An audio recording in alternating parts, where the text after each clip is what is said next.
Okay, you've been playing sports and you feel you've had a serious injury to your knee. You have significant pain and or swelling in your knee, and your knee may feel unstable. There's a process to evaluate exactly what has happened with your knee and determine a correct diagnosis. First, you need to see a qualified orthopedist or physical therapist, and they will do some objective evaluations to test your knee, to check the integrity. And then Rob Mangini, our friend with University Imaging, is here, and he will discuss some of the pictures they take with the MRI technology to take a more definitive picture of the soft tissue structures. This, as you can see here, would be Wood's non-operative knee, or actually his good knee, where you can see the ACL band is attached to the femur and to the tibia. This other shot is of his injured knee, and you can see the anterior cruciate ligament is torn with that sag in the middle. It's not a tight tendon from the back of the femur to the front of the tibia. The ACL primarily keeps the tibia, the lower leg bone, from translating forward on the femur, the upper leg bone. And one test you can do, it's called the Lockman's test. You have the patient relax, and you're checking for how much translation you get in the knee, how far forward that tibia moves. And if you get a good solid feeling, it's kind of like a rope, like Rob was showing in the pictures. If it stops the knee, you can also do an anterior drawer. We have the patient bend their knee a little bit, and again, just keep their foot from moving, get their hamstrings to relax, and again, check for that translation to see if there is any instability in the knee itself. What we're actually going to speak of today is more of the treatment options, as Mitch had alluded to earlier, with actually the reconstruction side of the ACL. There's two different options that your orthopedic surgeon will choose. One is an allograft, which is a cadaveric graft, and the other is an autograft, which is they harvest the tendon from the patient.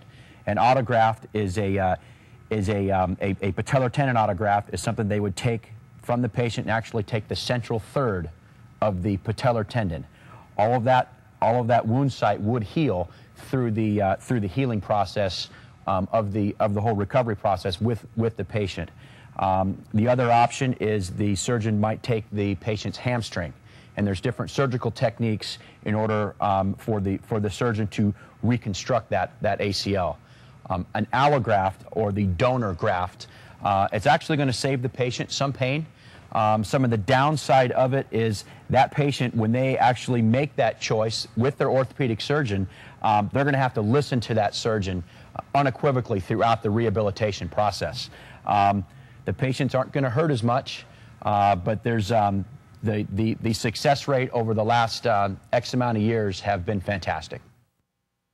Once a patient has undergone ACL reconstruction, they come into physical therapy, and the first 2 to 4 weeks of rehabilitation, our goals are to decrease the swelling in the knee, to help regain range of motion, both flexion and extension, with extension being the more important goal, and then also advance the person into a weight-bearing status.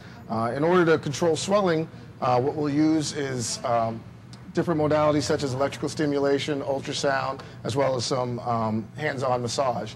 As far as regaining range of motion, we'll have the patient do exercises such as heel slides, where they slide the heel towards their butt and straighten the leg back out again, doing that numerous times for the range of motion. And then to start building up strength and lead towards weight bearing, we'll have them do straight leg raises, where they contract the quad, lift the leg up and down, and then progressing into some weight bearing activity. We've talked about, for the first 4 weeks of rehabilitation after ACL reconstruction.